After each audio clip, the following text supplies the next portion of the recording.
തുടർച്ചയായിട്ട് ഒരു 7 ദിവസം വെറും വയറ്റിൽ കഴിച്ചു കഴിഞ്ഞാൽ നമ്മുടെ സ്കിന്നിന് നല്ല ഗ്ലോ കിട്ടാനും അതുപോലെ സ്കിൻ പ്രോബ്ലംസ് ഒക്കെ മാറാനും നമ്മുടെ സ്കിന്നിന്റെ കളറും ടെക്സ്ചറും ഒക്കെ മാറി നന്നായിട്ടൊന്ന് ഫെയർ ആവാനും ഒക്കെ പറ്റിയിട്ടുള്ള ഒരു ജ്യൂസ് റെസിപ്പിയാണ്.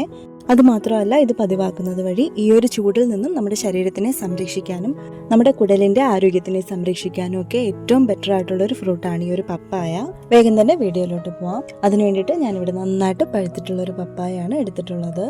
ഈ ഒരു പപ്പായയുടെ ഒരു പകുതി ഭാഗം മാത്രമേ ഞാൻ എടുത്തിട്ടുള്ളൂ.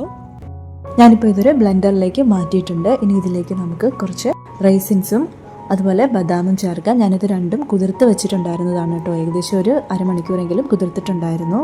ഇതൊന്ന് പെട്ടെന്ന് കുതിർന്ന് കിട്ടുന്നതിന് വേണ്ടിയിട്ട് നല്ല ചൂടുവെള്ളം ഒഴിച്ചിട്ട് ഒരു 5 മിനിറ്റ് വെച്ചിരുന്നാലും മതി.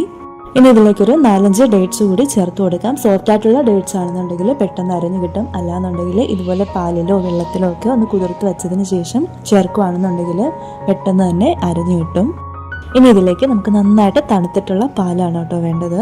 പാല് ചേർക്കുമ്പോൾ ഒരുപാട് അങ്ങ് ഒഴിച്ചു കൊടുക്കരുത്. നമുക്ക് ആദ്യം ഇതൊന്ന് നന്നായിട്ട് ബ്ലെൻഡ് ചെയ്ത് കിട്ടുന്നതിന് വേണ്ടി മാത്രമുള്ള പാലാണ് ചേർത്ത് കൊടുക്കേണ്ടത്.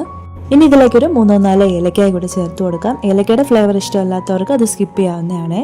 കുറച്ച് ഐസ് ക്യൂബ്സും കൂടെ ഇട്ടതിന് ശേഷം നമുക്കിത് നന്നായിട്ടൊന്ന് ബ്ലെൻഡ് ചെയ്തെടുക്കാം. ഇത് നന്നായിട്ടൊന്ന് ബ്ലെൻഡ് ആയതിനു ശേഷം മാത്രം ബാലൻസ് ഉള്ള പാലും കൂടെ ചേർത്ത് ഒന്നുകൂടി ഒന്ന് ബ്ലെൻഡ് ചെയ്തെടുത്താൽ മതി. ഇപ്പോൾ ഇതാ നമ്മുടെ ഒരു ജ്യൂസ് റെഡി ആയിട്ടുണ്ട്.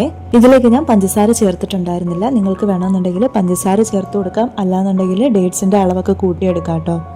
ഇനി ഗ്ലാസ്സിലേക്ക് അല്പം സബ്ജ സീഡ്സോ അല്ലാന്നുണ്ടെങ്കിൽ ചിയ സീഡ്സോ ചേർത്ത് കൊടുത്തതിന് ശേഷം നമുക്കിത് സെർവ് ചെയ്യാം. ഇത് രണ്ടും ഇല്ലാന്നുണ്ടെങ്കിലും കുഴപ്പമൊന്നുമില്ല. സബ്ജ സീഡ് നമ്മുടെ ബോഡിക്ക് നല്ലൊരു കൂളിംഗ് എഫക്റ്റ് തരുന്നതാണ്. സമ്മർ സീസണിലൊക്കെ കഴിക്കാൻ പറ്റിയിട്ടുള്ള ഒരു ഡ്രിങ്ക് തന്നെയാണിത്. വെയിറ്റ് ലോസ് ഒക്കെ ചെയ്യുന്നതിന് വേണ്ടിയിട്ട് ബ്രേക്ക്ഫാസ്റ്റ് ഒക്കെ സ്കിപ്പ് ചെയ്യുന്നവരുണ്ടല്ലോ, അവർക്കിതൊരു കംപ്ലീറ്റ് ഹെൽത്തി ബ്രേക്ക്ഫാസ്റ്റ് സൊല്യൂഷൻ ആയിരിക്കും. കുട്ടികൾക്കും മുതിർന്നവർക്കും എല്ലാം ഒരുപോലെ ഇഷ്ടപ്പെടുന്ന ഒരു ടേസ്റ്റ് ആണ് കേട്ടോ ഇതിന്റെ. ചാനൽ സബ്സ്ക്രൈബ് ചെയ്ത് കാണുന്നവരാണെന്നുണ്ടെങ്കിൽ ഇതുപോലെ ഹെൽത്തി ആയിട്ടുള്ള റെസിപ്പീസിന് വേണ്ടിയിട്ട് എൻ്റെ ചാനൽ ഇപ്പോൾ തന്നെ സബ്സ്ക്രൈബ് ചെയ്ത് വെക്കാൻ മറക്കല്ലേ. നെക്സ്റ്റ് മറ്റൊരു യൂസ്ഫുൾ വീഡിയോ ആയിട്ട് കാണുന്നത് വരയ്ക്കും താങ്ക് യു ഫോർ വാച്ചിങ്.